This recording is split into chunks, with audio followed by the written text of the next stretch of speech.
Buenas tardes, chicos, ¿qué tal? Me presento, soy Laura Aro, soy directora CEPRI y junto con los chicos de CPC traemos al ponente Diego Carrión Álvarez, que es estudiante de 10º semestre de la Universidad de Monterrey. Buenas tardes, Diego.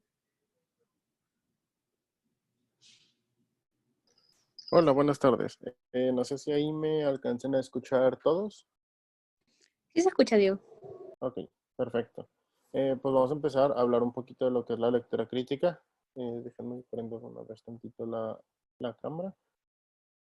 Muy bien, pues primero es darle la bienvenida, agradecerles por haberse tomado un ratito de su tiempo para estar acá. Em, Vamos a repasar brevemente lo que vamos a hablar y primero son como las reglas del juego, ¿no? Número uno, acuérdense de apagar sus micrófonos, ya ven que luego pasa alguien gritando y todos escuchamos, entonces para mejor continuidad de la plática, pues traten de mantenerlos apagados. Número dos, usen el chat, yo voy a estar al pendiente en cualquier momento, entonces no se preocupen si no me escucho, si la presentación no se ve, si me corto, lo que sea. Em, Mándenme un mensajito por el chat, yo lo voy a estar leyendo. Y número tres, si tienen la oportunidad de prender sus cámaras, también para que se puedan ver, para que no nada más vean la presentación, sino que vean a los demás que están aquí dándose un ratito para platicar de esto. Ya ven que con esto de la pandemia, pues estamos acostumbrados a ver cuadritos rojos, cuadritos negros con nombres en blanco. Muy bien, ya aclarados estos puntitos, siempre me gusta como que tratar de empezar con una frase. Pues todos somos muy ignorantes, lo que ocurre es que no todos ignoramos las mismas cosas, ¿no? Entonces, voy a tratar de compartirles un poquito de la experiencia de lo que he hecho y de la lectura crítica para que puedan interpretar mejor artículos en un futuro. Esto es lo que vamos a hablar, les voy a hablar muy poco de mi experiencia, vamos a hablar un poco de los journals, vamos a hablar de las partes de un artículo, en la parte de cómo buscar información y de ahí nos vamos a ir específicamente con la introducción, material y métodos, resultados, discusión / conclusiones y unos detalles finales. Al final de la presentación la idea es que vamos a abrir un artículo y vamos a entre todos eh, leerlo críticamente y ver si se les quedó o no se les quedó algo de lo que dije. Ahora, primero, ¿quién soy? ¿Por qué les estoy hablando de esto? Soy estudiante de 10º semestre en México, en la Universidad de Monterrey. Soy investigador, o bueno, estoy buscando ser investigador y soy emprendedor social. ¿Qué es lo que he hecho? Tengo una producción académica desde el 2018. Tengo 5 artículos en revistas indexadas, 3 en revistas estudiantiles, 5 pósters en algunos congresos. He trabajado algunos proyectos en el emprendimiento social y en las líneas de investigación. Trabajo con micosis, principalmente con cosas como cromoblastomicosis y candidiasis, asimismo como Akkermansia, que es una bacteria. En la parte, yo me quiero enfocar más en la parte de salud pública, de enfermedades infecciosas y de educación médica. Entonces, para empezar, me gustaría hacerles como unas preguntitas rápidas. Voy a apagar mi cámara tantito para que sea más sencillo. ¿Alguno de ustedes ya ha publicado algo antes o ha tenido alguna experiencia en investigación? Si sí, pónganme que sí. Si no, pónganme una carita triste en el chat.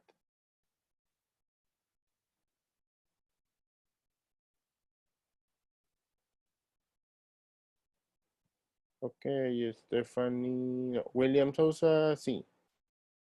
Eh, ok, en proceso. Kelly todavía no. Esmeralda tampoco. Edwin, Samantha. Iván dos que sí. España, Jonathan. Laura, Erika. Ok. Veo más caritas tristes que caritas felices. Creo que hasta el momento solo van dos. Más o menos en qué semestre están. Si quieren ponerme en qué semestre están también para ver como por dónde andamos, si ya van a hospital, no van a hospital.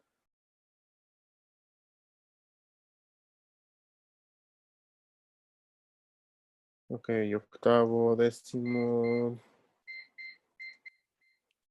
octavo, décimo. Ok, los demás, ¿como por qué semestre andan?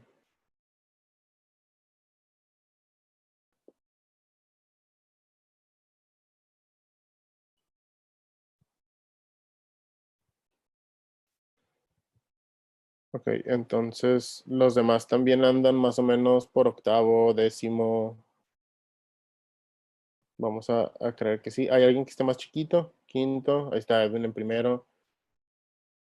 Ok, más o menos para ver como por dónde estamos ubicados, qué tanto acercamiento han tenido con la investigación, qué tanto han tenido de acercamientos como con leer artículos, ¿no?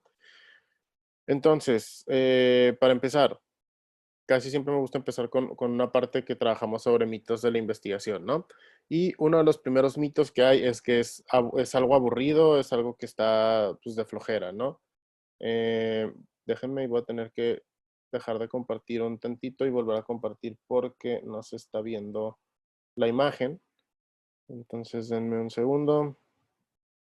Que no sé qué pasó aquí. Ok, de los que han hecho investigación, ¿alguno de ustedes quiere compartir su experiencia de cómo les fue? ¿Les ha gustado hasta el momento? ¿No les ha gustado? Yo sé que nada más eran dos, pero si quieren abrir tantito su micrófono y compartir cómo se han sentido o les da penita. Hola Diego, ¿qué tal? ¿Se me escucha bien? Sí, adelante, Martín. Bueno, yo soy actual director de Comité Permanente Científico del ESIM UXUR. Bueno, antes que nada, agradecerte por esa charla. Y bueno, con respecto a mi experiencia, es que ahora estoy en proceso que tengo tres protocolos, ya que dos van a ir a Comité de Ética.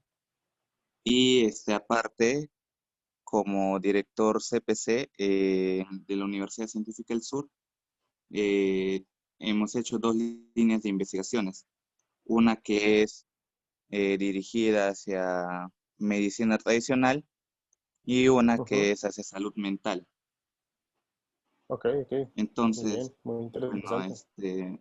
mi experiencia es de que depende de cada uno principalmente que la forma de aprender, porque hay diversas metodologías de cómo te enseñan y también depende investigar de lo que más te gusta. No es que otra persona te impone qué cosa investigar, sino lo que a ti te nace, ver qué solución puedes dar a unos problemas, pero tampoco podemos pensar en problemas que pueden cambiar el mundo. Entonces, tenemos que tener también la factibilidad para poder hallar esas soluciones a esos problemas. Muy bien, pues muchas gracias. Es precisamente como dices, es de algunas de las cosas que luego hablamos, es que pues precisamente cuando vayan a hacer investigación, tiene que ser algo que les guste, tiene que ser algo que se pueda hacer. Y pues ahorita como para derribar un poco esta parte de los mitos, la primera es esta, ¿no? Investigar es aburrido, cuando en realidad puede que no. Estos son algunos artículos que he encontrado. Por ejemplo, el de arriba a la izquierda habla acerca de que si vale la pena empezar a utilizar emojis en los artículos.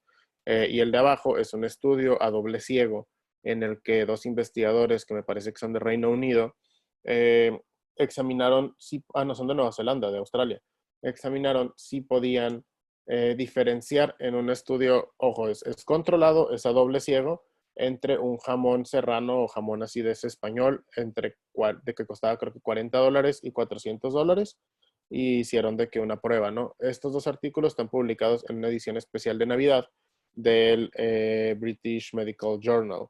Ahora, una pregunta, ¿a quién de ustedes les gusta de que Harry Potter? Pueden poner en el chat. Sí, no, lo odio, nunca lo he visto, no sé de qué me hablas.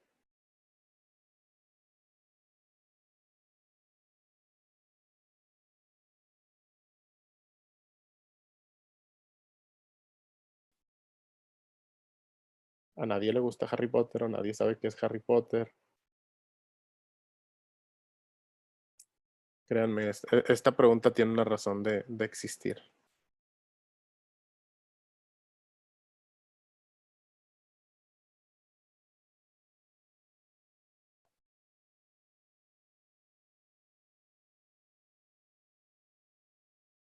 Muy bien. como creo que pues, a Samantha sí le gusta y como creo que los demás andan muy tímidos con el chat todavía. Les pregunto porque hace poco salió un artículo en la revista Surgery. La revista Surgery es una del top 25% de las revistas en la rama de cirugía. Y precisamente una de las investigaciones que publicaron hace unos meses va de acuerdo a un cuestionario que hicieron a residentes de distintas especialidades en Estados Unidos, preguntándoles precisamente con qué casa del mundo de Harry Potter se identificaban. Esto, pues puedes decir de que pues, ¿para qué haces esto? No sirve de nada. En realidad lo que están tratando de ver son patrones de personalidad dentro de las especialidades con un test que es como que más sencillo de hacer, ¿no? Y que pues a pesar de que no tiene un sustento científico, hay otros tests que no tienen sustento científico que mucha gente utiliza, ¿no? Como es el de las 16 personalidades de Myers-Briggs, como el enneagrama, etcétera.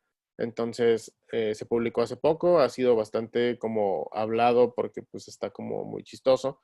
Encontraron varias cosas interesantes, encontraron que la gente de Slytherin, que suele ser quienes se, se relacionan o se sienten más identificados con la parte del poder, están más orientados hacia las áreas quirúrgicas, mientras que los Hufflepuffs, que normalmente en los libros y en las películas se orientan como una casa más tranquililla, estaban orientados hacia pediatría.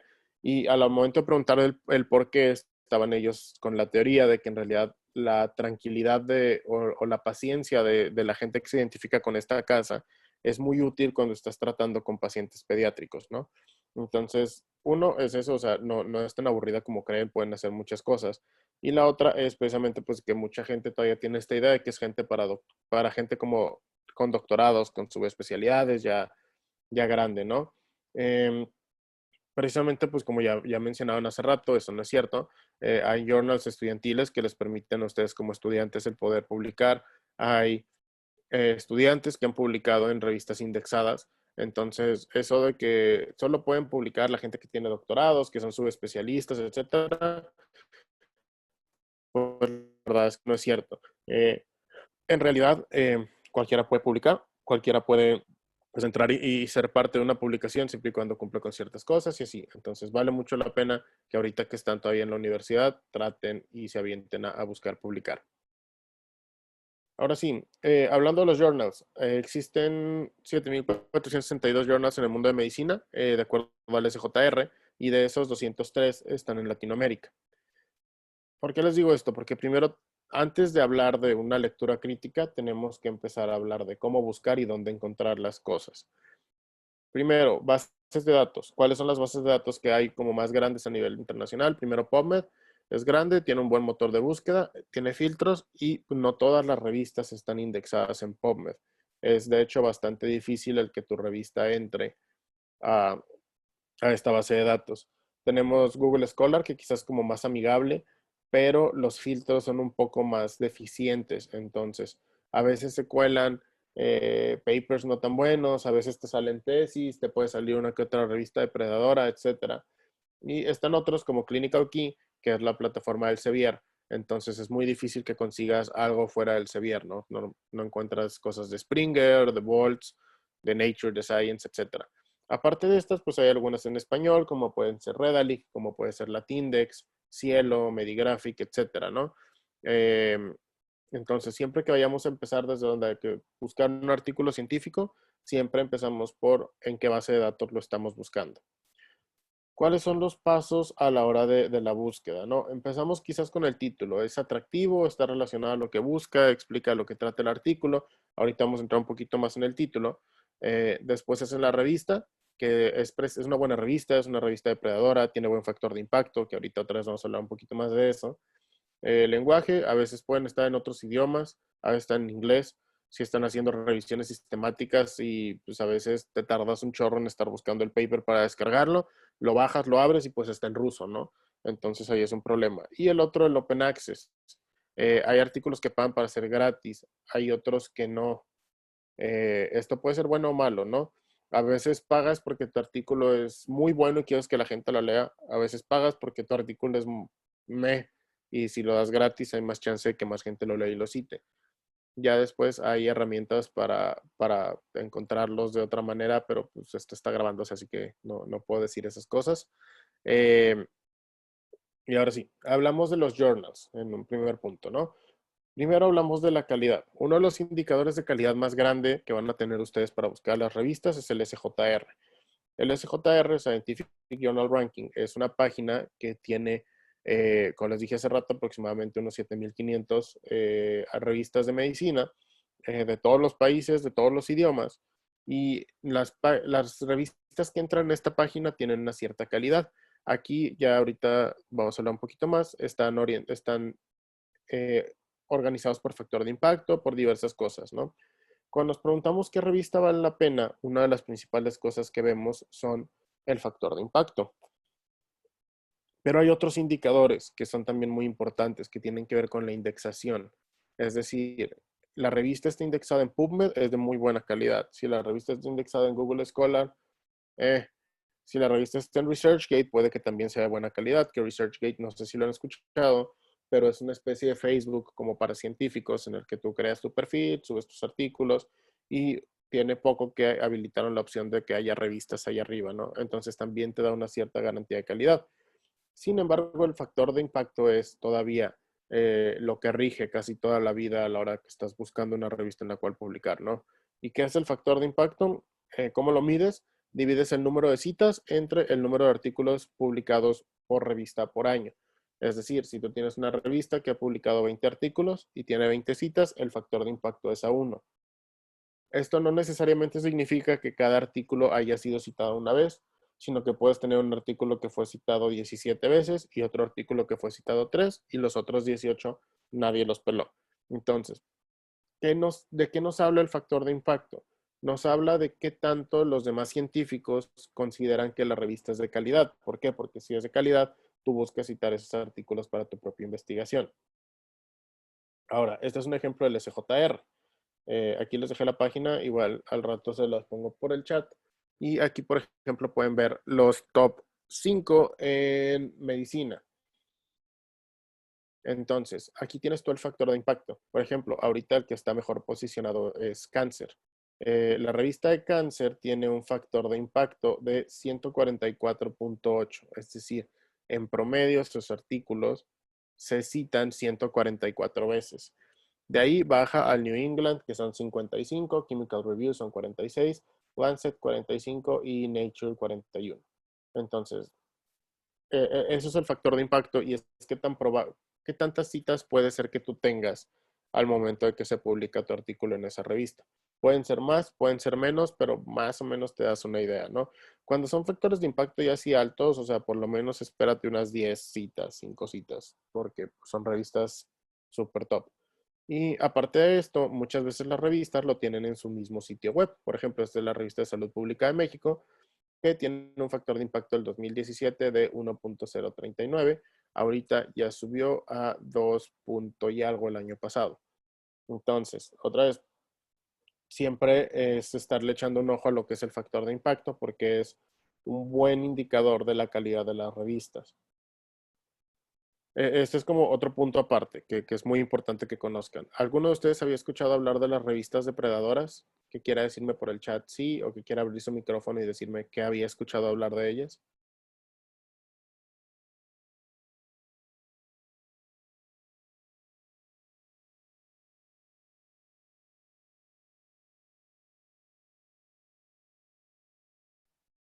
Ok, Erika no había escuchado hablar de ellas. ¿Alguien más que haya escuchado, que tampoco haya escuchado? Ok, tampoco José. Tampoco. Ok, son revistas que tienen como una editorial falsa. Sí, vamos más o menos por ahí. Entonces, ¿qué es una revista depredadora? Como dijeron, es una revista hasta cierto punto que podemos decir que es falsa. ¿Por qué? Porque como pueden ver aquí en el dibujito, es un tiburón con bolsas de dinero, ¿no? Una revista depredadora son revistas que crea cualquier persona y que te cobran por la publicación de los artículos. Ahora, hay muchas revistas que cobran por publicar artículos para que salgan en tipo open access y que quien lo lee no tenga que pagarlos. Pero también hay revistas que se aprovecharon de esto y decidieron que era una buena idea hacer su negocio a partir de ahí. Entonces, ¿cómo ustedes pueden identificar o cuáles son como las banderas rojas cuando están buscando una revista? Uno, un factor de impacto que parece real pero no menciona la base de datos. Si se regresan aquí, pueden ver el factor de impacto es una como medida general y luego tiene abajo el SJR porque Salud Pública de México está indexada. Entonces, una es esa, o sea, tiene un factor de impacto que parece real o tiene un factor de impacto que de plano es ridículo. He visto, ustedes vieron ahorita los números, o sea, las top 5 en realidad son de 40 citas. He visto revistas que te prometen 150 de factor de impacto, 50 de factor de impacto cuando es una revista a la que nunca en tu vida habías oído de hablar. Y obviamente esas son como banderas rojas, ¿no? La otra, las indexaciones dudosas. Son revistas que te dicen, estamos indexadas en Google, estamos indexadas en Yahoo. Ahorita me voy a salir de aquí, les voy a poner un ejemplo que encontré hace poco. La otra te dicen esto, somos súper diferentes, no, ahorita con el ejemplo tangible lo van a ver un poquito más. Lo siguiente, cobran. ¿Y cuánto cobran? Te pueden cobrar desde $100 hasta $1,500, dependiendo del artículo, dependiendo de la cantidad de veces que te vayan a dar de que si es online, si es publicación física, si trae figuritas de colores, si trae figuritas en blanco y negro. Y el otro, los tiempos de publicación cortos. Te dicen que esa revista te va a publicar tu artículo el día de mañana. Ahora, precisamente este es un ejemplo de una revista depredadora, ¿no? El International Research and Publications in Medical Sciences. Como pueden ver, aquí les dice que les cobran por ser autores fuera de la India, 100, 150 dólares por reporte de caso y $200 si quieren hacer que su publicación salga muchísimo más rápida, lo cual es completamente una falta de ética horrible. Ahora, si nos vamos a buscar precisamente esta revista, es el International Research. Voy a dejar de compartir tantito. International Research and Publications. No sé por qué no me deja de escribir mientras estaba compartiendo pantalla. Bien. Volvemos a entrar aquí. Aquí está, es el International Journal of Research and Publications in Medical Sciences.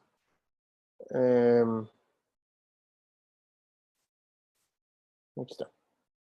Ustedes se meten a la página y ¿qué es lo primero que está raro? Ahorita van a ver. Primero, las páginas de las revistas están feas.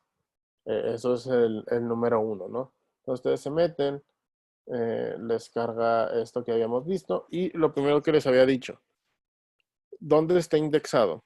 Está en Index Copernicus. Está en Index Medicus for Southeast Asian Region, ¿ok? Research Bible, yo nunca lo había escuchado. Site Factor, este es como un plugin. Nunca había escuchado de ese. Nunca había escuchado de ese. Nunca había escuchado de ese. Google Scholar, porque Google Scholar a veces le faltan los filtros. Ni idea. LabWho, Ping My URL. Eso es un repositorio, está, o sea, nada que ver. Price and Share, este otro. Y como pueden ver, pues son muchas bases de datos, ¿no? O sea, vean, esta parece hecha en el 2003 con WordArt o algo así. Daig, Cope, Indian Science, también está bien dudoso. Este otro. Y si se dan cuenta, en realidad son bastantes indexaciones. Ahora, ¿cuántas de esas de verdad utilizas? Utilizas Google Scholar y quizás hay gente que utiliza Copernicus, pero hasta ahí. Otra bandera roja aquí, esto de aquí del centro que te dice, no, esta aquí del centro que te dice, usualmente la decisión de publicar un paper está dominado por lo que piensa el editor. Aquí todo lo mandamos con revisores. Eso no está bien, o sea, por eso hay un proceso editorial. Te dice que hay un factor de impacto de 1.5, que al parecer es nuevo. Otra vez no está indexado, no está en SJR, no está en PubMed. Y como les dije, cobran. Pueden ver la página, está medio extraña. Muchas utilizan esto que es el ISSN. El ISSN es algo que se le da a las revistas en general, ¿no? No necesariamente tienen que ser científicas, sino pueden ser cualquier tipo de revistas en general. Entonces, esas son como un poquito las banderas rojas que tienen que estar al pendiente cuando estén buscando una revista. ¿Por qué? Porque uno, les van a cobrar un chorro, dos, nadie va a leer su investigación y tres, hasta cierto punto como científico publicar en revistas depredadoras te hace quedar mal a la larga. O sea, es como si estás diciendo que es que voy a buscar esta revista que me cobra y me publica lo que sea, solo porque mi investigación no tiene calidad. Ahora, cuando decimos que publican lo que sea, estamos hablando de que literalmente publica lo que sea si pagas. Este que dice Get Me Off Your Fucking Mail List es un paper publicado hace un par de años por dos científicos en Estados Unidos. Una revista depredadora no dejaba de pedirles que les mandaran un artículo y que por la módica cantidad de $250 podía publicar su artículo, ¿no? ¿Qué fue lo que hicieron? Hicieron un artículo que consiste completamente en esta frase.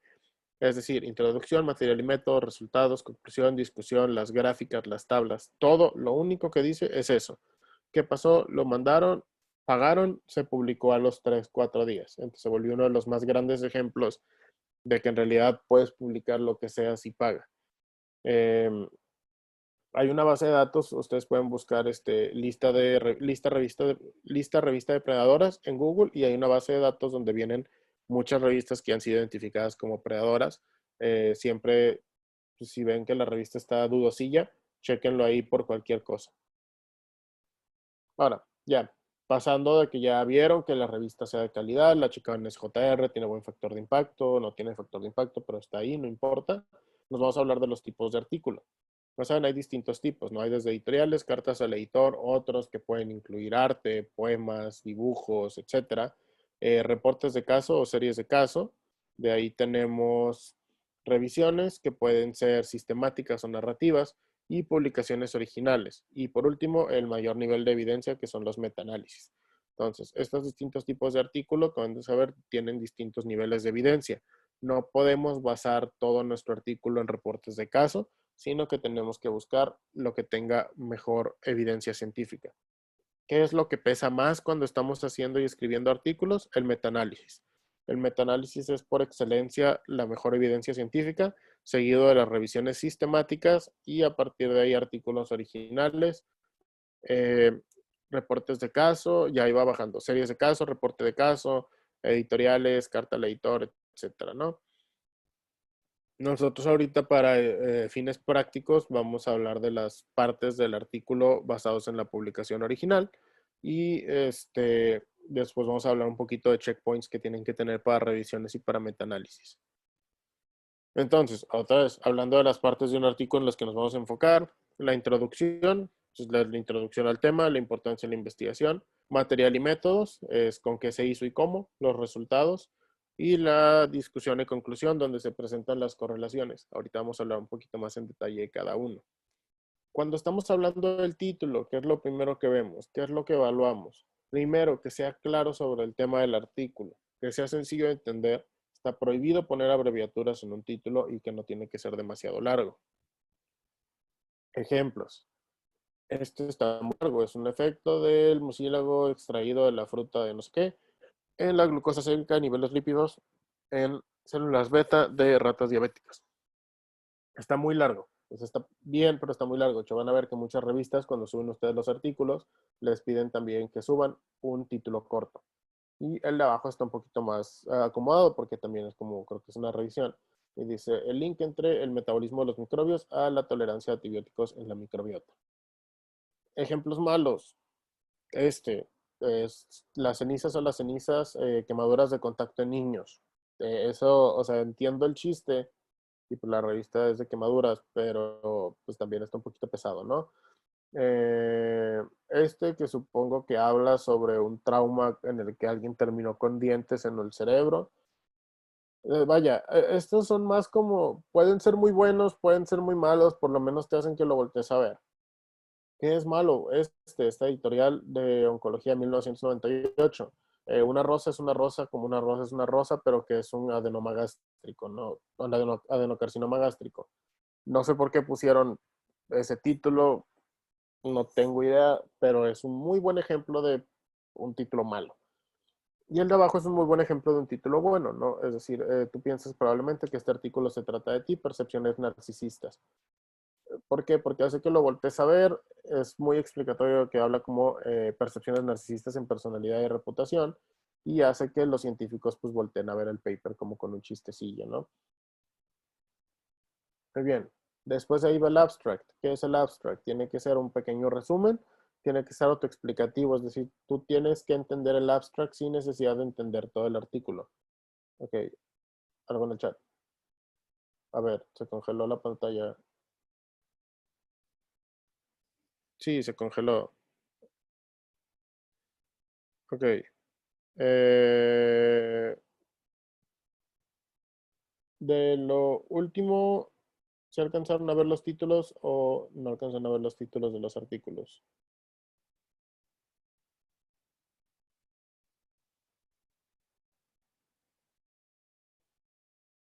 Ok, entonces creo que... Ok, bueno, ya como quiera le dimos el reset. Entonces, ahora, hablando de las características del abstract, tiene que ser autoexplicativo, tienes que poder entenderlo sin necesidad de leer todo el artículo. Obviamente, si quieres ver más a detalle, entras a ver el artículo, pero en sí tienes que comprenderlo por sí mismo. 2, el estilo tiene que ser claro, conciso, preciso e impersonal. Y tiene que estar ordenado como ordenarías el artículo, es decir, tiene que tener su propia mini introducción, mini métodos, mini resultados y mini conclusión. Normalmente no pasan de 250 palabras. Ejemplos, estos también. Varios de estos ejemplos son artículos, o sea, todos son artículos de verdad, varios son artículos de la edición de Navidad del British Medical Journal. Por ejemplo, como pueden leer en el abstract, son unos premios organizados en Estados Unidos que se dan a las muertes más tontas en el mundo, ¿no? Uno de los que ganaron en el 2019, no sé si alguien los haya escuchado, este, en este del 2019 fue un vato, un chavo en la India que estando borracho decidió que era una buena idea tomarse foto, creo que con un oso o algo así, y pues se murió, ¿no? Entonces, esta cosa se dedica como que a buscar en las noticias, recopila las muertes más tontas, y alguien hizo un análisis estadístico para ver eh, quién es más probable que reciba uno de los premios, hombres o mujeres. La conclusión fue que los hombres son muchísimo más probables, con una P muy significativa, de recibir un premio a la muerte más idiota, ¿no? Pero como pueden ver, en realidad el abstract es bastante explicativo, ¿no? O sea, no hay necesidad de entrar del todo a ver todo el artículo. El siguiente es un artículo que habla acerca del uso de paracaídas para prevenir la muerte cuando saltas de un nave aérea en un estudio randomizado y controlado. Y aquí está el abstract. ¿Qué es lo importante? Como pueden ver, está muy bien organizado, ¿no? El objetivo, el diseño, dónde se llevó a cabo, los participantes, la intervención, cuáles fueron las variables y cuáles fueron los resultados. Entonces, otra vez, ¿qué es lo que estás buscando tú en los abstracts? Estás buscando que estén así de organizados, que tengan las pequeñas secciones y que sean cortos y explicativos. Es decir, aquí te dice, ¿sabes qué? Se llevó a cabo durante septiembre del 2017, agosto del 2018, fueron 92 pasajeros, de los cuales solo 23 formaron parte del estudio, etcétera. Algunas revistas han tenido últimamente la idea de generar estas cosas que se llaman abstracts gráficos, que tratan de ser un dibujo que ejemplifiquen el paper, lo cual es extremadamente difícil de hacer. Por ejemplo, yo no tengo idea de lo que están hablando aquí. O sea, yo lo veo y entiendo que tiene algo que ver con transporte de alguna conformación 3D, no sé. Entonces, hay algunas revistas que lo hacen obligatorio. Pónganle mucha creatividad porque la neta está bien difícil el poder generar un abstract gráfico que no se vea feo. Muy bien. ¿Alguien lleva alguna duda hasta el momento de la parte de abstract y título? Sí, pónganla. Si no, pongan una carita feliz en el chat.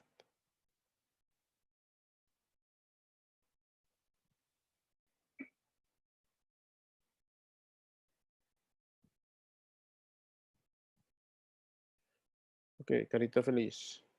Más carita feliz. Muy bien. Parece que todo va más o menos bien. Pasando a la introducción. La introducción tiene que ser el marco teórico, básicamente, ¿no? ¿Qué es lo que ya se ha hecho? Ya que tienes eso, tienes que poner dos cosas. Tienes que poner la definición del problema, tienes que poner los objetivos y a veces ponen las limitaciones aquí. A veces se ponen al final. Prefiero tocar este tema de las limitaciones cuando hablamos en la parte de conclusiones, ¿no? Entonces, siempre es muy importante que al final de la introducción se ponga la frase como el objetivo de este estudio es y lo escribas. ¿Por qué? Porque eso también al momento de estar leyendo el paper, pues te da una idea de qué es lo que estás buscando. Y la otra, pues obviamente es como qué es lo que estamos buscando, ¿no? Estamos buscando cuál es el rol de un nuevo biomarcador en el diagnóstico de la enfermedad de Alzheimer, ¿no? Etcétera. ¿Cuáles son los errores más comunes que ustedes van a ver en una introducción? Primero, vas a perder todo el contexto de la investigación. La otra, mal apoyo bibliográfico. Si más del 75% de las referencias es mayores a 10 años o tu artículo de investigación original tiene menos de 10 referencias, es un problema. La otra, si estás citando puras revistas sin factor de impacto, las que nadie ha oído hablar, revistas depredadoras y así, pues también es dudoso de baja calidad. La otra es la imprecisión en la pregunta. Si no sabemos lo que estamos buscando, vamos a diseñar todo el estudio mal y después vamos a tratar de sacar conclusiones de donde se pueda. Y lo otro es el objetivo. Si por decir algo yo les dijera que el objetivo del estudio es demostrar que el jugo de naranja cura el cáncer de mama, evidentemente el objetivo tiene pocas bases y por más bonito que esté escrito está mal, o sea, porque no hay nada que indique eso y es ridículo, ¿no? Entonces, estos cuatro son los errores más comunes de la introducción. Este es el ejemplo de la introducción de lo de los paracaídas. No quiero que nos tengamos tanto en eso. Y este es el ejemplo de la introducción del paper de 1998 de las vacunas y el autismo de Andrew Wakefield, ¿no? En general, como pueden ver, es una introducción relativamente corta. Literalmente es creo que nada más este párrafo. Y pues solo habla de los síntomas gastrointestinales que llegaron a tener los niños, etc. Describen hallazgos clínicos, etc. En realidad es un paper que no tiene introducción, precisamente porque no tenía bases al respecto, ¿no? Muy bien. Pasando a lo siguiente, nos vamos a la parte de material y métodos. ¿Cuál es el fin de material y métodos en un artículo? Es que tú puedas replicarlo. Entonces, ¿qué tiene que venir aquí? Tiene que venir el diseño del experimento, es decir, es observacional, es experimental, retrospectivo, prospectivo, transversal, etc. ¿Cuáles son los criterios de inclusión y de exclusión de los participantes? ¿Dónde se compraron los materiales? ¿Qué se utilizó? Muchas veces, por ejemplo, cuando hacemos estudios en ciencia básica, cuando está haciendo, por ejemplo, no sé, un cultivo de Ackermann, un cultivo de E. coli, y lo publicas, tienes que poner incluso la marca del medio de cultivo que utilizaste y que fue comprado a, no sé, Bifco en Alemania, ¿no? Tienes que poner los reactivos con el nombre comercial, con la idea de que si alguien quiere replicarlo, puede comprar exactamente el mismo material que tú utilizaste. Y por último, tienes que poner la parte de la estadística, es decir, el tamaño de muestra, cuál fue la prueba estadística que se aplicó, etc. Ahora, ¿cuáles son los tipos de diseño más generales? Descriptivo, experimental, básico clínico, prospectivo, retrospectivo, randomizado, a ciego, a doble ciego. Si es una serie de casos, si es una revisión sistemática, si es un metaanálisis, ¿no? Todo eso lo tiene que decir tu paper. Ahora, que tiene una buena metodología. Una buena metodología tiene criterios de inclusión y de exclusión bien definidos. Es decir, estamos haciendo un estudio en el que estamos buscando, no sé, un nuevo medicamento para la hepatitis, ¿no? Entonces, ¿sabes qué? Nada más vamos a incluir ciertos tipos de hepatitis que estén confirmadas que son virales, no que son por una cirrosis hepática, ¿no? O no sé, estamos haciendo un estudio de cáncer de mama, pues ¿sabes qué? Nada más vamos a incluir tumores que sean, no sé, intraductales, que tengan una clasificación radiológica tal, y vamos a excluir a las pacientes que hayan tomado quimioterapia en los últimos 6 meses o que hayan tomado hormonoterapia en el último año, etcétera, ¿no? Esto es muy importante porque entre más delimitada tengas la muestra, es mejor la calidad de la investigación, en el sentido de que pues, si tengo un grupo muy diverso, se pierde mucho la capacidad pues, de saber que realmente tiene un efecto sobre eso. En algunas cosas, en otras, como pueden ser vacunas contra coronavirus, pues si buscas un grupo lo más heterogéneo, pero por ejemplo dices, ¿sabes qué? No incluimos niños, no incluimos personas mayores, etcétera. O no incluimos pacientes con enfermedades neurológicas previas, como pueden ser un Guillain-Barré, eh, más que nada el Guillain-Barré es como una contraindicación casi total cuando están haciendo estudios de vacunas para que no alteren los resultados. Siguiente, los materiales, lo mismo. Lo que se utilizó estaba estandarizado, dónde se compró, mi medio fue súper casero o lo mandé pedir, etcétera. Métodos. Tienes que escribir todas las variables. Es decir, hicimos este estudio para cáncer de mama, entonces estuvimos haciendo una medición con ultrasonido cada 6 meses durante 2 años para ver progreso en todas las pacientes, o un ultrasonido más una mastografía, ¿no?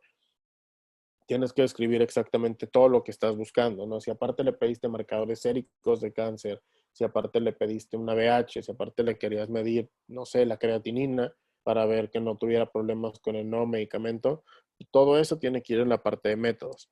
Y la estadística, es decir, ¿qué utilizamos? Utilizamos una chi cuadrada, utilizamos una t-de-student, utilizamos una regresión logística múltiple, una regresión logística univariada, un Fisher, etcétera, ¿no? Pruebas estadísticas básicas, que normalmente es lo que vamos a ver.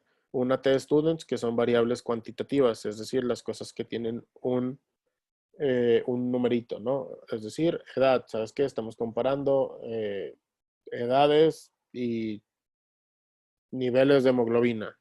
Entonces, eso es una t-students. Una chi cuadrada, cuando son variables nominales, es decir, estoy comparando flores de colores, ¿no? O sea, es decir, cuántas flores son amarillas y cuántas flores son rosas. Ah, bueno, es una chi cuadrada. ANOVA, y me parece que Fishers también, las utilizas cuando tienes nominativa y cuantitativa, es decir, no sé, sexo con laboratorios, tratamiento con laboratorios, etcétera. Y una regresión lineal es cuando hay dos variables nominales y se busca una tendencia a futuro. La regresión lineal yo creo que es una de las cositas más difíciles que hay en estadística y pues muy probablemente no les va a tocar hacerla a ustedes, sino a alguien que ya tenga una maestría o algo así, porque sí son pesadas y se tienen que hacer en programas especializados como pueden ser SPSS o PSPP, en R, en MATLAB, etcétera, ¿no? Entonces, realmente nosotros para la investigación normalmente vamos a usar t-student, vamos a usar chi cuadrada, vamos a usar el test exacto de Fisher y vamos a utilizar ANOVA.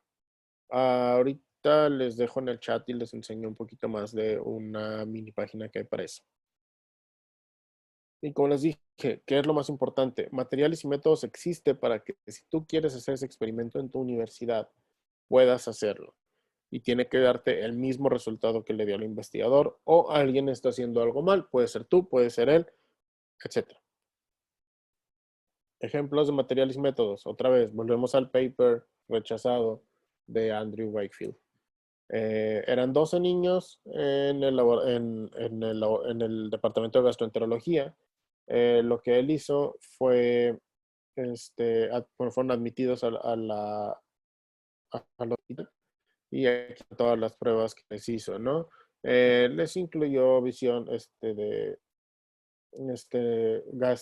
¿cómo se llama? Biopsias biopsias de colon, biopsias de ileón. Hombre, le hicieron un chorro de cosas, resonancia magnética, etcétera. Realmente nada de lo que este hombre hizo tenía una validez del por qué hacerlo, ¿no? Y pues derivó en el problema que tenemos hoy con las vacunas. Este fue otro, o sea, estos fueron los laboratorios que pidió función tiroidea, ácidos grasos de cadena larga, lactato en este líquido cefalorraquídeo, ácido metalómico en orina, este, cromatogramas, en fin, un montón de cosas que no tenían nada que ver con la hipótesis que estaba buscando.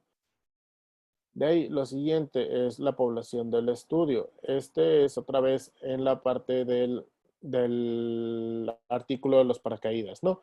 Entonces, obviamente aquí, por ejemplo, lo que hicieron fue eliminar a los niños, solo participantes que estuvieran dispuestos a ser como randomizados, ser aleatorizados. Las intervenciones que se hicieron, y aquí incluso pueden ver la marca de paracaídas que utilizaron, dónde se compró, y en la figura 1 viene como se ve, o una mochila vacía que también viene donde se compró, ¿no? Cómo hicieron la aleatorización con R. Y este de aquí es más o menos un diagrama de flujo que utilizan ellos, que son los diagramas de flujo que se recomienda cuando estamos haciendo esta clase de artículos, ¿no? Entonces te dice, ¿sabes qué? ¿Cuántos se buscaron?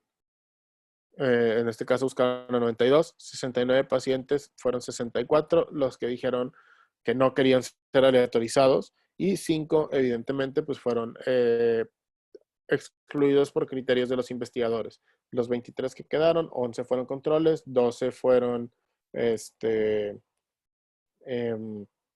los que tuvieron la intervención, es decir, todo del paracaídas. 12 brincaron y un follow-up de 5 minutos, 11 también. Hubo 3 que se perdieron aquí, entonces terminaron en 11 y 9 pacientes o sea, población de estudios, si queremos verlo así, ¿no?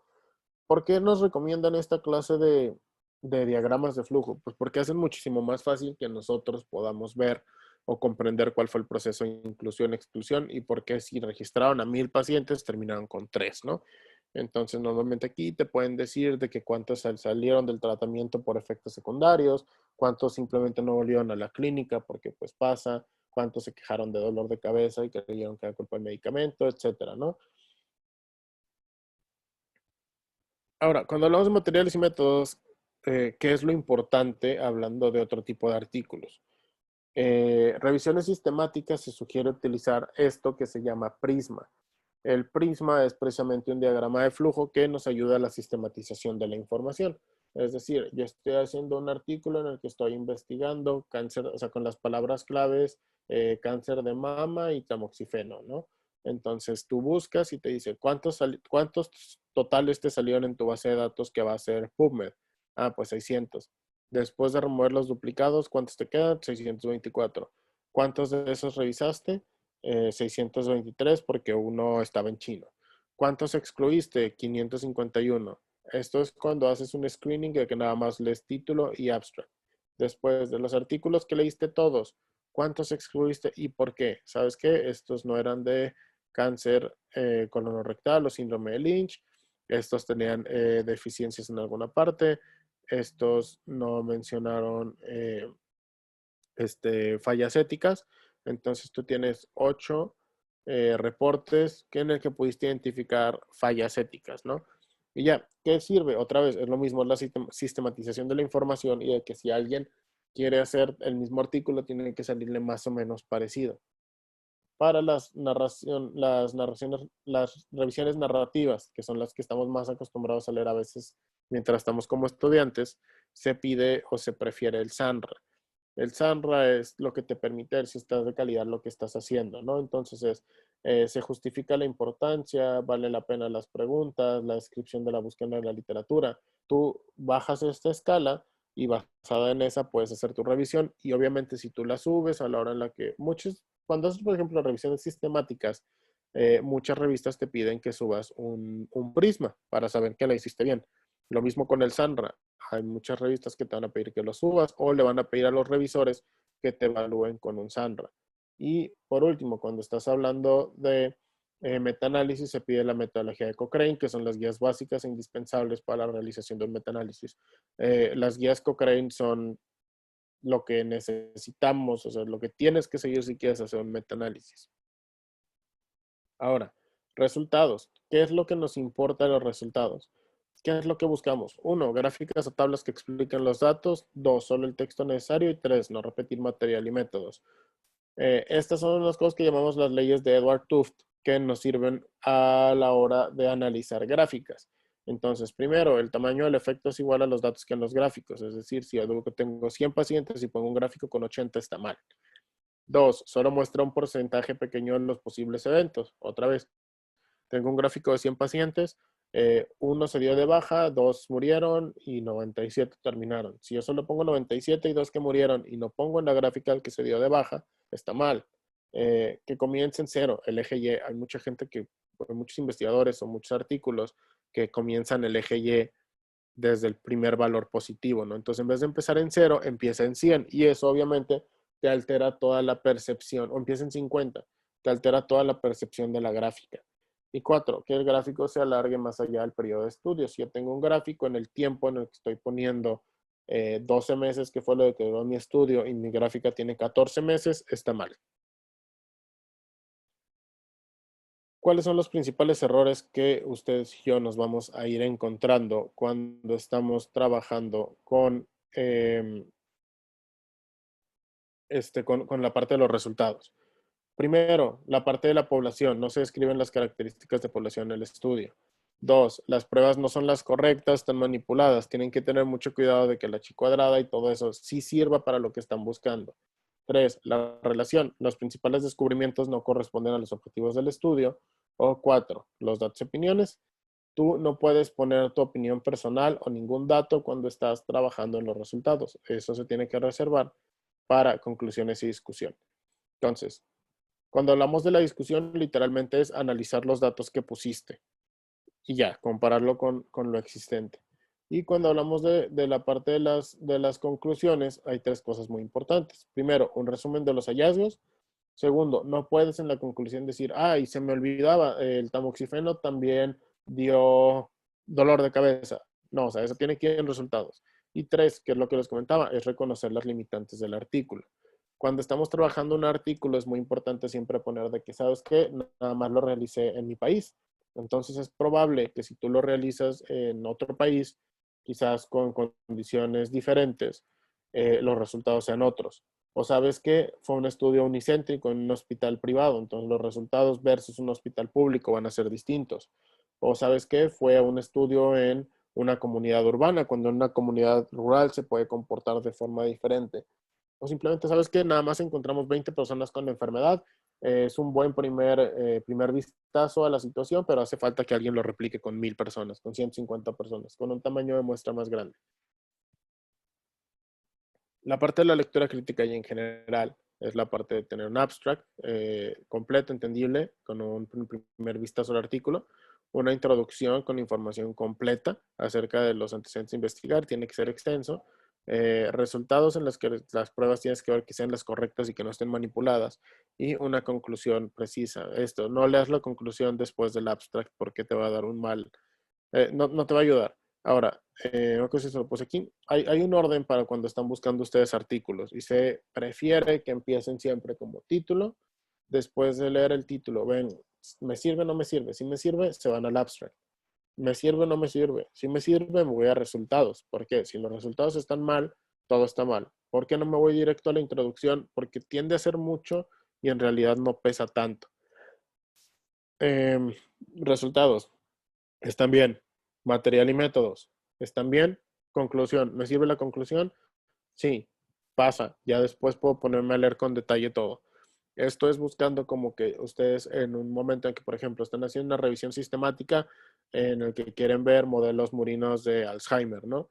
Entonces se meten, ponen modelos murinos y muchas veces se cuelan otras cosas, ¿no? Te van a decir estudios en boas, estudios en hámsters, ¿no? Y sabes que yo solo quiero ratones o ratas o solo quiero este tipo de ratón knockout en específico, ¿no? Entonces, tú siguiendo ese orden vas a poder agilizar el proceso. Muy bien, hasta aquí, ¿qué dudas tienen antes de pasar a analizar un artículo? Me parece que sí vamos a pasar a analizar un artículo, ¿verdad?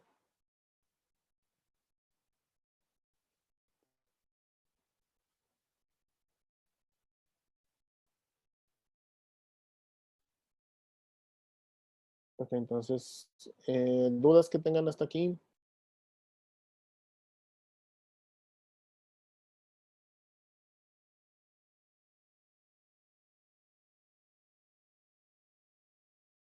Ok, Martín no tiene dudas.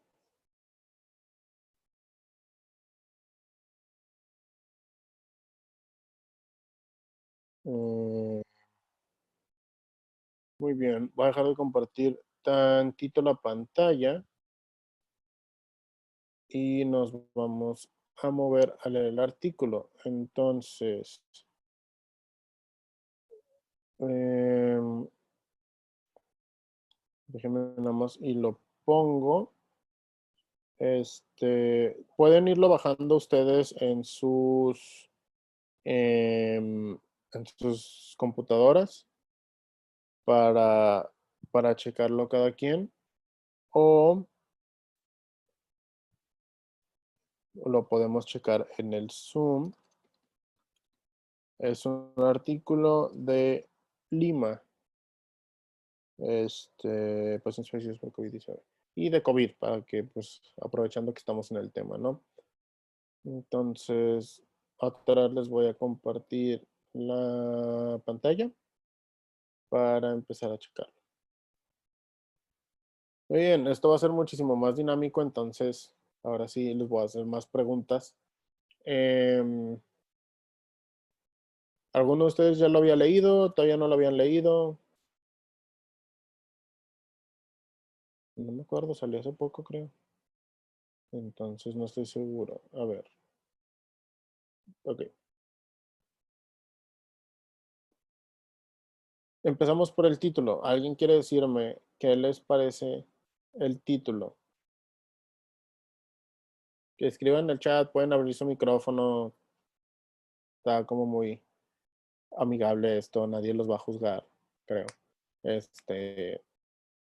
Si alguien quiere empezar a decir qué le parece el título, qué le ve bien, qué le ve mal.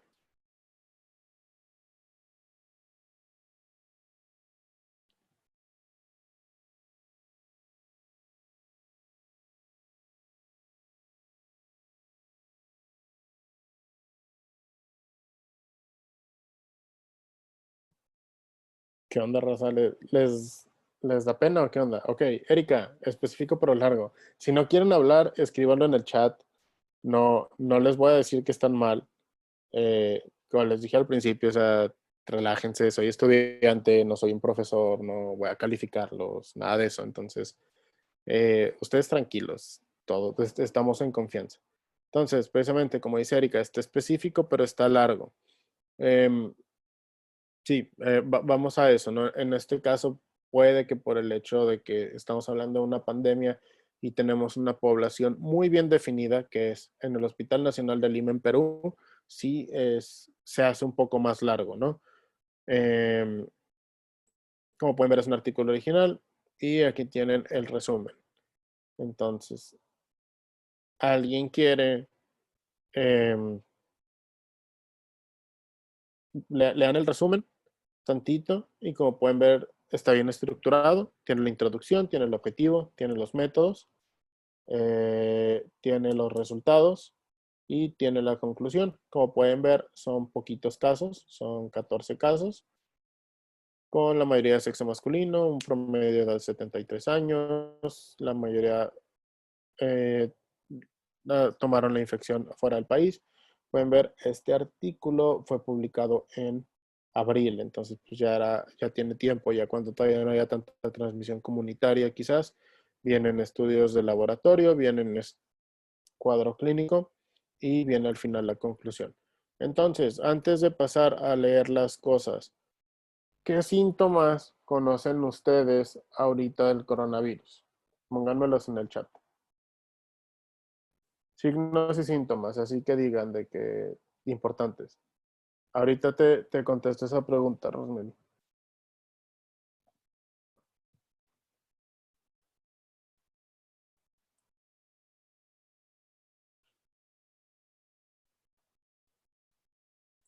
Ok, anosmia, malestar general, fiebre. ¿Qué más?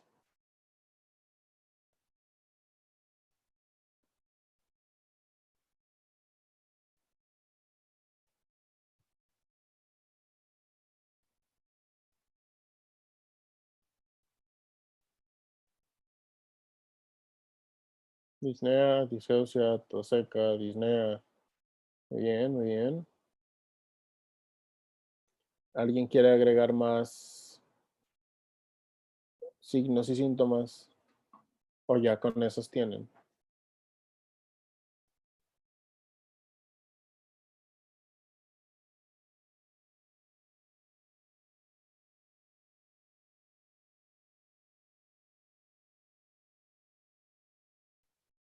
Muy bien, nos vamos a ir con esos. Ahora, ¿por qué no sería una serie en reporte de casos? Eh, es como un dilema un poco, ¿no? Más que nada es porque ellos tomaron los casos en un determinado periodo de tiempo.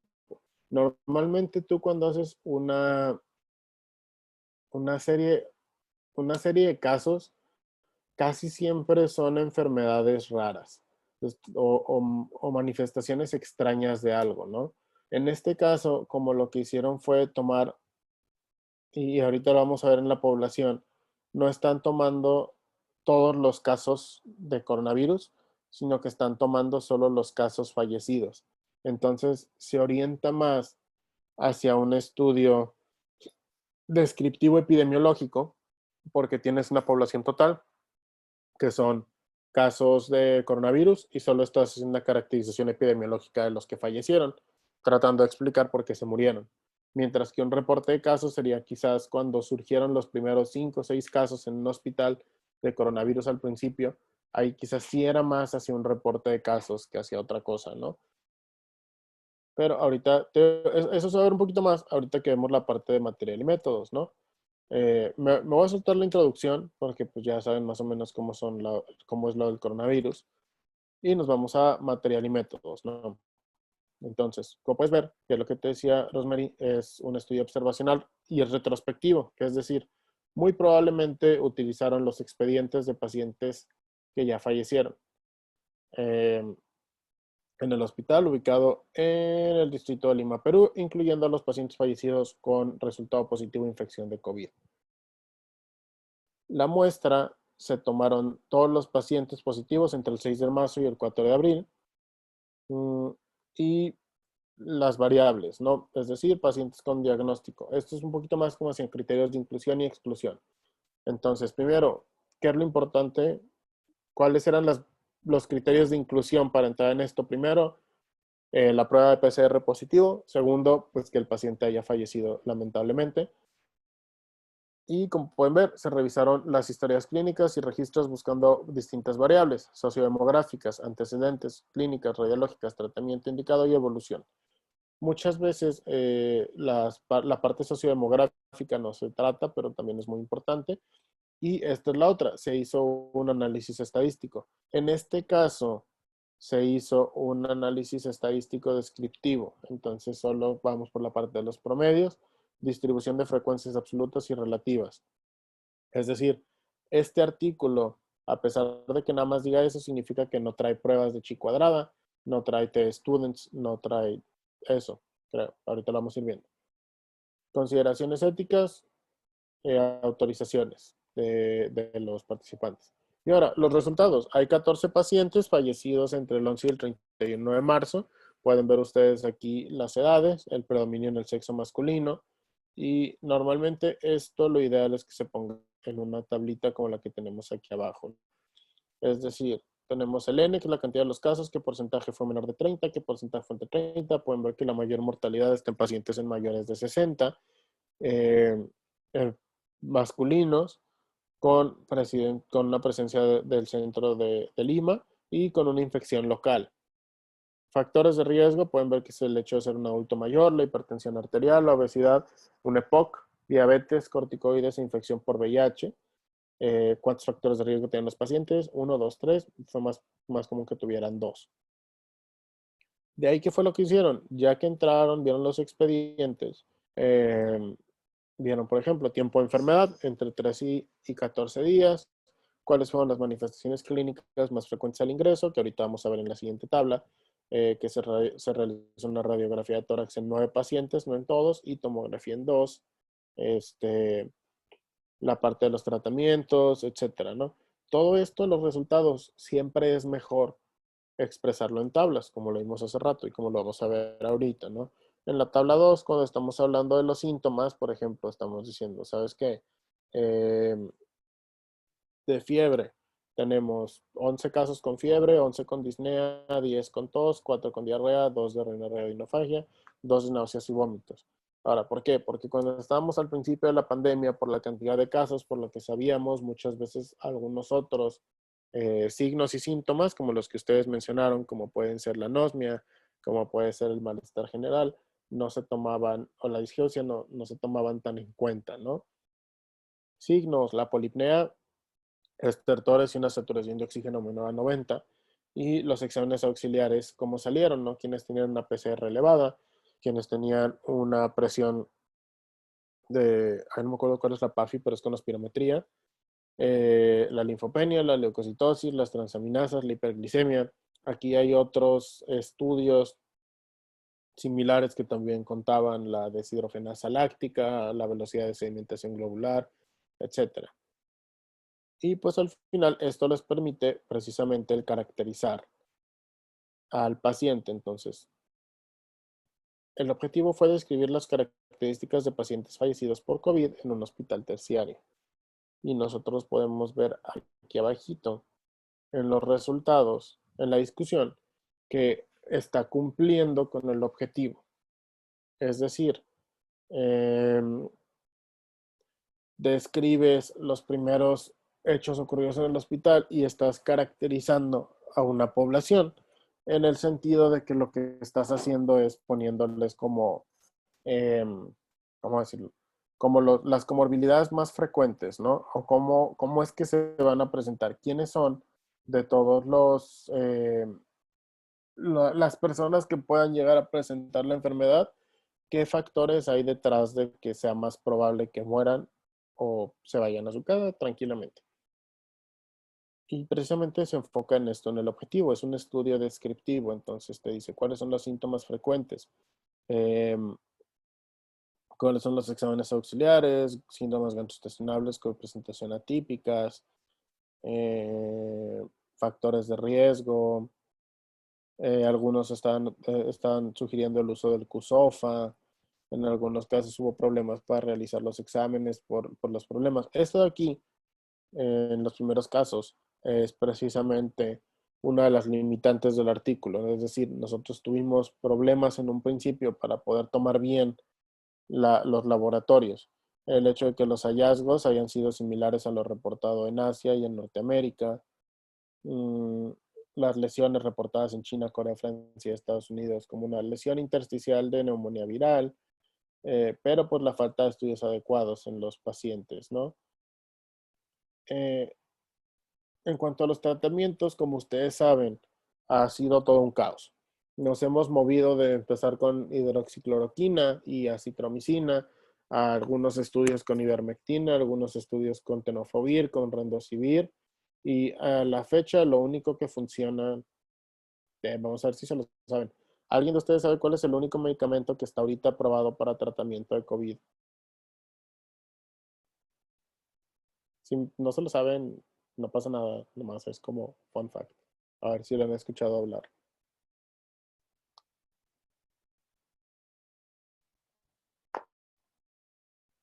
Remdesivir.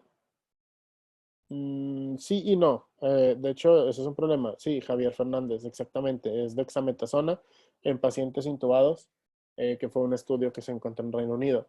¿Por qué el remdesivir no? Ahorita se está viendo, que me parece que es el remdesivir, el que está, salió un estudio, creo que hoy o ayer, no me acuerdo, me salió en Twitter, que parece que reduce tiempo de hospitalización pero no están muy seguros de que reduzca mortalidad, entonces todavía no está aprobado al 100, pero es uno de los que parece que sí se van a utilizar. ¿Qué fue lo que no sirvió? Básicamente todo lo demás, ¿no? Desde hidroxicloroquina, citromicina, ivermectina, tenofovir, antivirales, cloro, la gente que se toma cloro, etcétera, ¿no?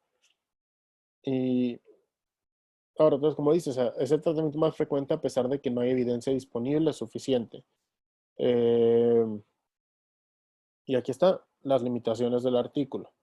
Es un número de casos pequeño, datos clínicos y estudios incompletos en algunos pacientes, y falta de estudios para infección concomitante con otro virus o con complicaciones bacterianas. Siempre otra vez, un indicador de calidad muy bueno de cualquier artículo es que acepten que sus artículos tienen limitaciones. ¿Por qué? Porque pues al final no podemos verlo todo y es importante, ¿no? Ahora, y por último, la conclusión. El reporte está presentando características de los primeros pacientes fallecidos por COVID en Perú, quienes desarrollaron una insuficiencia respiratoria. Es decir, aquí te está diciendo qué concluyeron, es decir, aquí están las características de los pacientes que fallecieron por una complicación respiratoria, y te estamos diciendo un poco de los signos, síntomas y demás cosas que se fueron encontrando. Otra cosa muy importante, de la que quizás no hablamos del todo hace rato, son tres cosas aquí. Uno, la contribución de los autores.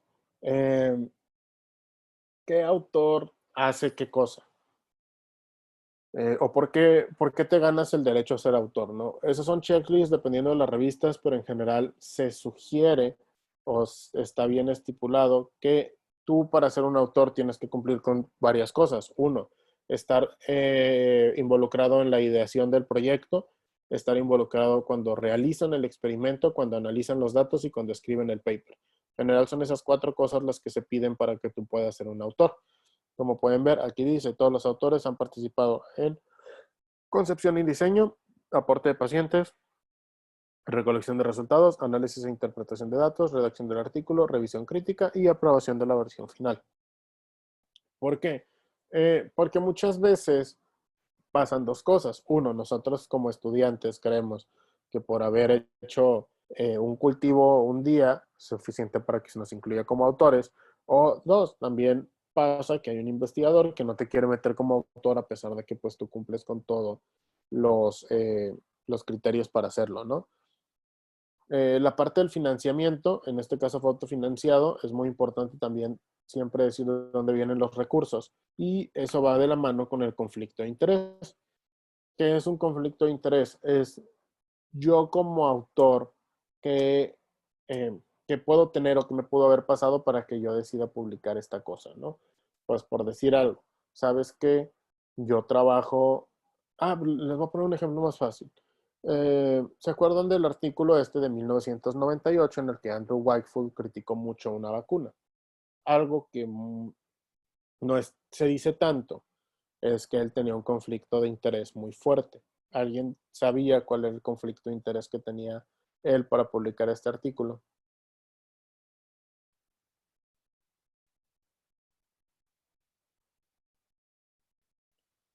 Si no, pongan lo que se les ocurra ahí.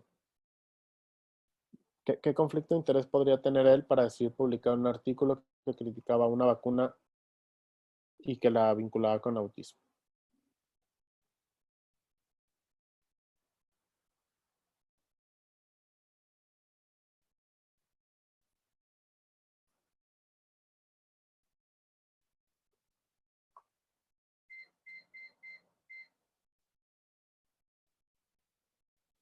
Nadie lo había escuchado hablar o a nadie se le ocurre nada.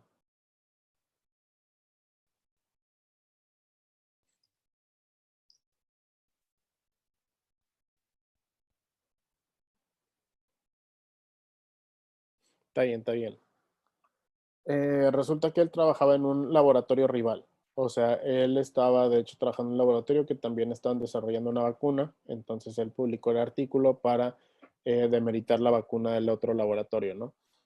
Es algo que no se dice mucho, pero a partir de ahí también se volvió muy importante el declarar los conflictos de interés.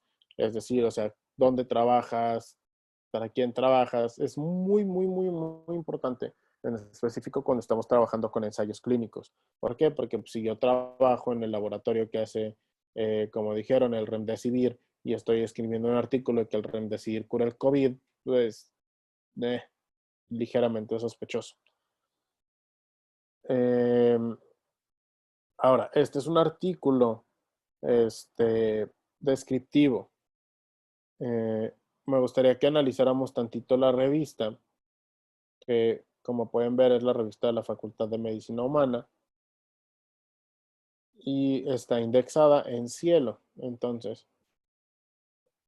esta revista, déjame la voy a buscar aparte, es la de la Universidad Ricardo Palma. Y si ustedes se meten creo que no tienen la parte de métricas, pero pueden ir al sitio de la revista donde probablemente tiene mejor acomodado esto, ¿no? ¿Cuál es el detalle de esto? Ustedes pueden ver que en realidad no tiene factor de impacto, o al menos no me aparece aquí en un principio. ¿Eso significa que sea mala? No, significa que en realidad puede que sea nueva, puede que esté creciendo. No todas las revistas sin factor de impacto son malas, pero pues sí es un buen indicador. Tiene un Google Analytics, que es bueno, sesiones por país, y sí tiene esta parte de aquí. Ay, no sé qué es eso. Bueno, vaya, no tiene factor de impacto. Si no lo encuentran, le pueden dar control F y buscar factor de impacto. No aparece. Si no aparece aquí en lo primero, muchas veces aquí sí aparece. ¿Qué es lo que tienen ustedes que buscar que es importante? Uno, aquí te dice dónde está indexada. Entonces, en español, ¿dónde es bueno que esté indexado? Aquí, en el ICMJE. En Cielo, Cielo es uno de los mejores indexadores en español. Latindex, Crossref, Google Scholar es medio me.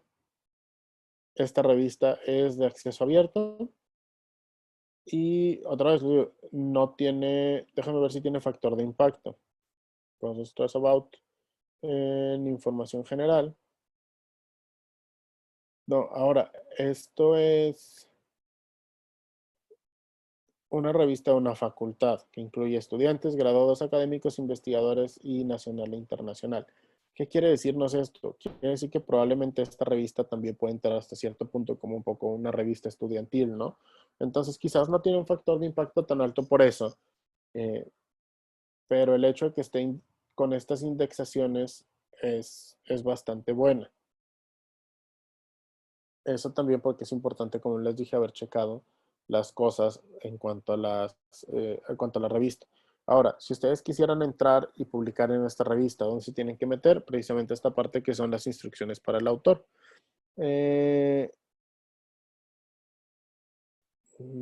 Autores, guidelines. Déjame ver si aquí viene lo del factor de impacto por casualidad. Como pueden ver, es Open Access, pero que es importante. El hecho de que sea una revista de la universidad significa que no tiene un cargo por la publicación del artículo a pesar de que sea de acceso abierto. También nos dice que el proceso de revisión utiliza un external peer review, que significa que va a hacer una revisión por pares fuera de la universidad y tiene un sistema antiplagio. Aquí, esto es muy importante que muchas veces no lo ven, es cómo funciona el proceso editorial. O sea, tú lo mandas, el editor ve a dónde lo manda, lo envía a los revisores. Si pasa, o sea, si te lo regresan, lo corriges, lo vuelven a checar, lo pasan a la edición, se hace la maquetación, se publica y ya sale. Eso es importante también conocerlo. Y una vez que se van aquí, se van a las guías. Y las guías son los que les dicen las cosas en las que ustedes tienen que, eh, cómo tienen que estructurar su manuscrito y sus cosas para poder subir el paper. Entonces, por ejemplo, ¿cuáles son las cosas que ellos buscan? Buscan salud pública, ciencia clínica, quirúrgicas, básicas, educación médica, innovación en medicina y el manejo de la salud en la parte económica.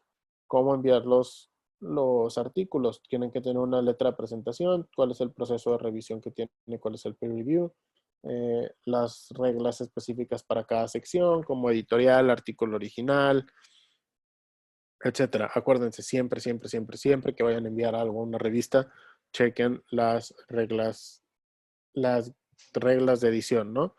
Letras, cartas editoriales, la preparación del artículo, etcétera.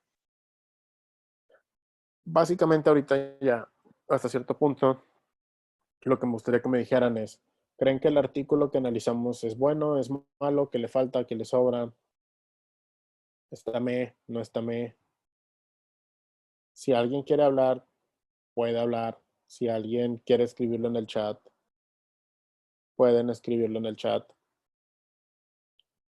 Como se sientan más cómodos, pero sí me gustaría conocer un poquito más de su opinión al respecto.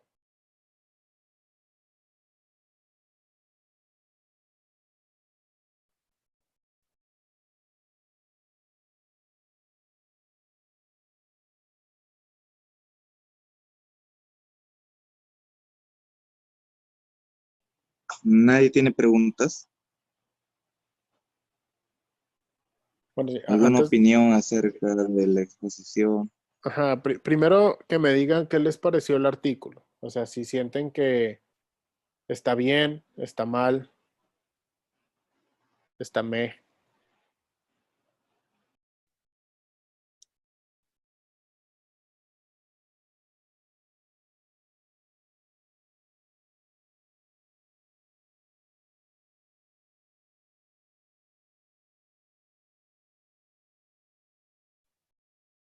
Sí, voy a asumir que todos creen que está increíble. Ahora sí, como preguntó Martín, ¿alguien tiene alguna duda, pregunta?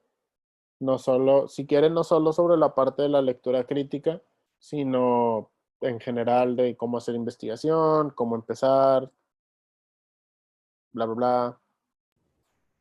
Diego, ¿me escuchás? Sí, sí, sí, adelante. Gracias, Diego. Muy buena presentación. Mi pregunta va en relación, tal vez pudiste dar algunos consejos, pero justo tuve un problema de conexión y salí cuando nosotros estamos en editores donde realmente, o sea, no solo que han recibido financiación de alguna empresa, ¿no? Pero que sospechamos que realmente no solo es un aporte que hizo la empresa, sino que cuando, viste, cuando sospechamos ya de que tal vez por viejas experiencias, por noticias que hemos encontrado por otros lados, sospechamos que ha influido demasiado o bastante, viste, el sesgo de financiación. ¿Qué consejo nos da para que no nos quedemos solamente con eso? O sea, no lo descartemos de entrada, porque, obvio, necesariamente, o sea, no necesariamente que esté financiado por la industria quiere decir que hay que desecharlo, pero ¿qué consejos nos da para qué otros elementos tenemos que observar para poder, digamos, llegar a decir, bueno, de acá puedo sacar algo bueno, algo interesante? ¿Qué consejos nos dan en general, por ejemplo, en ese caso puntual? Fíjate, eso está muy interesante la pregunta, y creo que también es muy importante, ¿no? Sí, en general, por ejemplo, cuando están buscando nuevos fármacos, que es algo que estamos viendo mucho ahorita con la enfermedad, pues evidentemente es una carrera contra el tiempo, ¿no? Es ver quién saca primero la vacuna que va a salir para el COVID y el que gane, pues va a ser el laboratorio que va a tener más ganancia. Eh, ¿Cuál es, cómo nosotros podemos ver precisamente la calidad? Y es uno, buscarlo, otra vez voy a salirme de la PPT y me voy a ir hacia otra parte que tiene que ver con esto y es eh, el clinicaltrials.gov de Estados Unidos. Es una base de datos en la que tú tienes que registrar tu estudio clínico, ¿no? Entonces, por ejemplo, aquí están precisamente los del coronavirus. Y esto no solo funciona a nivel de Estados Unidos, funciona a nivel de todos lados. Entonces, déjame ver si puedo checarlo por país. On map. A ver. Por ejemplo, ahorita hay 181, el país que más tiene es Brasil. Este, hay varios, ¿no? Entonces ustedes pueden checar que uno no solo es de Estados Unidos, te dice quién tiene más y quién tiene menos. Entonces, por ejemplo, pues nos vamos precisamente a Perú. Perú tiene ahorita 14 estudios corriendo sobre cualquier cosa que tenga que ver con medicamentos para COVID. Y aquí ustedes pueden checar cuáles son. Eh, el uso de plasma convaleciente, que es de lo que más se está utilizando. Eh, Recruitment Maneuver, lactoferrina. Ya hay uno en cuanto a la vacuna. Está una hidroxicloroquina. Está de tocilizumab, etcétera. ¿Cuál es la ventaja? Uno, que Estados Unidos tiende a ser muy, muy, muy, muy puntual con los efectos secundarios. Son muy especiales con esa parte. Entonces, el hecho de que, o sea, como dices tú, el artículo que sale sobre tal medicamento o tal terapia, uno, que esté registrado aquí. Esta plataforma en específico te permite a ti, cuando te metes, bueno, esto en este caso todavía no está reclutando, ¿no? Pero te permite ver todo lo que se está haciendo. Te permite ver cuántas personas van a entrar, van a ser aleatorizadas o no, cómo va a funcionar, cuáles son los tratamientos, cuál es lo que se le va a dar, etcétera. La otra, en realidad es un hecho que va a haber efectos secundarios de cualquier medicamento, especialmente durante estudios de fase 3. ¿Qué es lo importante? O sea, que en el momento, cuando ellos publican, tienen que poner los efectos secundarios. Por ejemplo, la vacuna de AstraZeneca, me parece que fue la que hace poco tuvo un efecto secundario, me parece que de un Guillain-Barré en uno de los pacientes, ¿no? Entonces, ya desde ahí dices, bueno, o sea, el hecho de que tienen que demostrar que se están parando para analizar los efectos secundarios. Es complejo.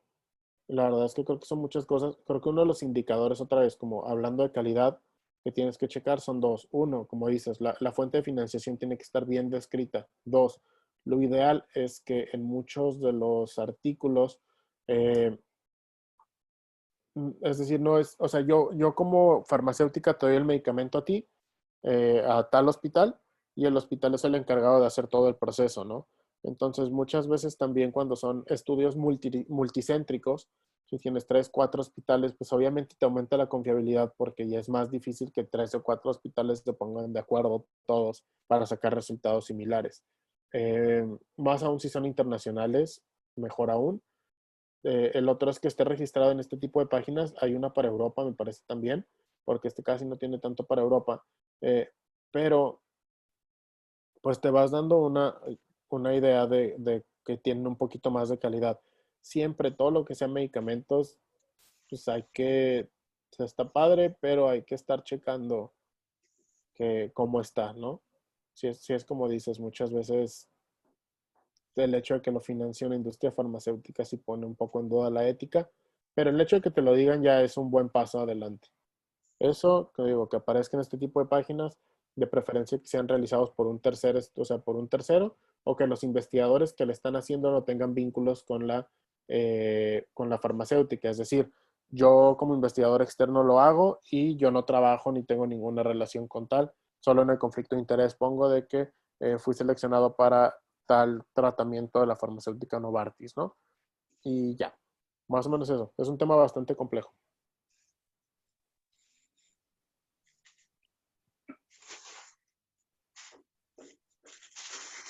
Déjame ver el chat. Sí, de nada, cualquier cosa, pues ahí sí, como te digo, ahí es un tema que son muchas cosas. Rosemary, ¿a partir de cuántos casos sería este tipo de estudios descriptivos para un artículo?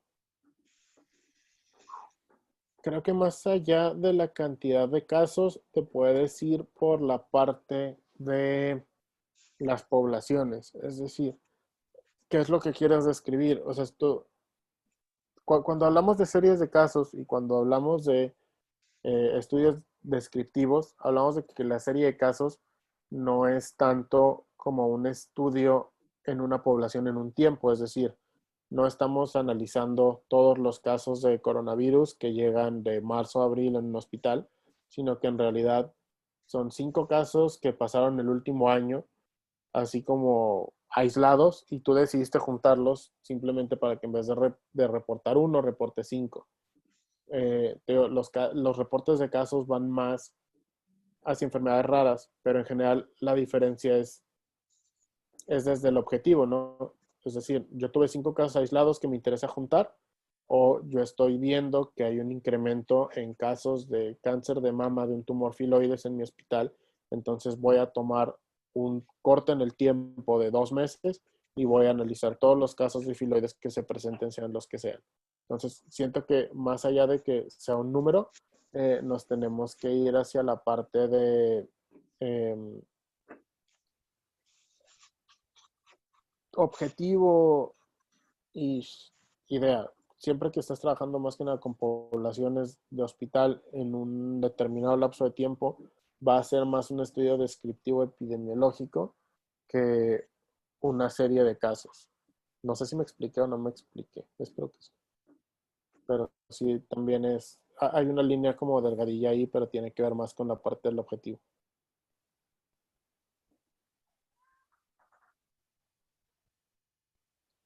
Muy bien, ¿alguien más tiene dudas al respecto de cualquier cosa que tenga que ver con investigación en general? Todavía nos queda 15, 10 minutillos.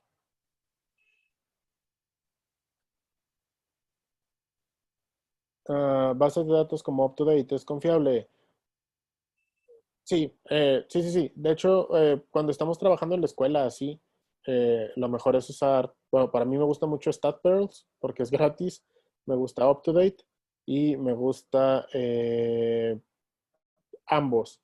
Pero sí, UpToDate lo puedes utilizar como base de datos, solo trata de no citar UpToDate, sino busca las referencias que vienen hasta abajo y de ahí te puedes basar para hacer tu artículo. Los estudios que dicen estado del arte son revisiones. Me parece que sí. Fíjate que muchas veces, a ver si me sale, State of the Art. Sí, creo que sí. Mm, fíjate que la verdad no había escuchado mucho esta. Este es ResearchGate. Si pueden crearse uno, les va a servir para esta clase de cosas. Dice, investigación documental, conocimiento acumulado en un área específica. Sí, es más similar a es similar a una revisión. Muy, muy similar, de hecho. Así podrías decir que es como, es más como una revisión narrativa. Podríamos decirlo así. Pero sí, nada más le cambiaron un poquito el título ahí al respecto. Muy bien. Eh, ¿Alguna otra duda al respecto?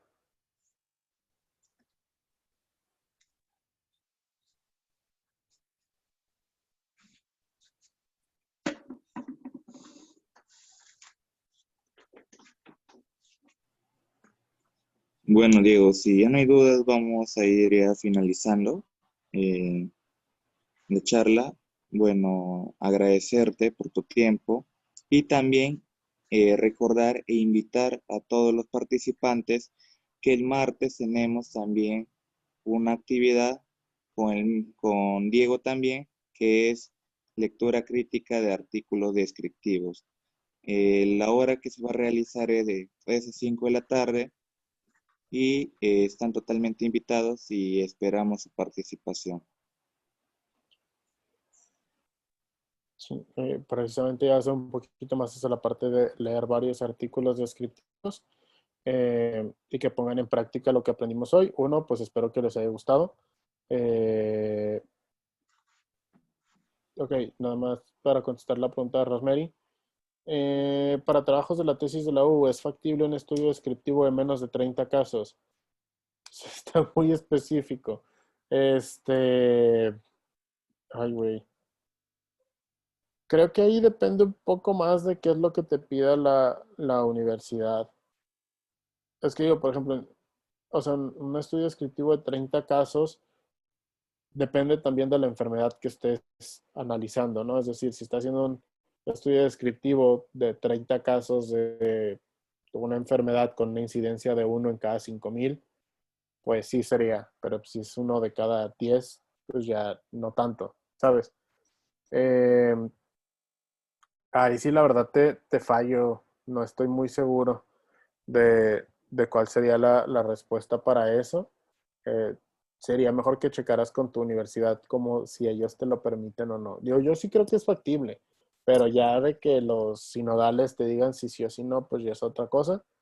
Eh, y ya para cerrar, pues aquí les dejo de que mis redes sociales, de verdad, cualquier pregunta que tengan, que no hayan querido preguntar ahorita o que les surja en el tiempo, pueden hacérmela por ahí, trato de contestar. La idea de también como tratar de dar estos talleres es precisamente pues el contribuir a que ustedes vayan aprendiendo más cosas acerca de la investigación, vayan teniendo como alguien a quien preguntarle si tienen alguna duda y pues si no sé si está en la medida de mis posibilidades, pues se los averiguo. Espero verlos el martes. Cualquier cosa, pues les digo, ahí está a Instagram, pueden mandarme un mensaje, también ahí estoy subiendo luego cosillas de investigación. No sé si quieras decir algo más, Martín, o ya cerramos con esto. Bueno, ya vamos cerrando. Agradecerte en nombre de CENUCSUR, SOCIEN UPC y SOCIEN Universidad Nacional Pedro Ruiz Gallo, por tu tiempo y bueno, pronto vamos a traer más actividades con diferentes ponentes para mejorar la calidad de investigación en pregrado. Perfecto, pues muchas gracias y espero verlos el martes.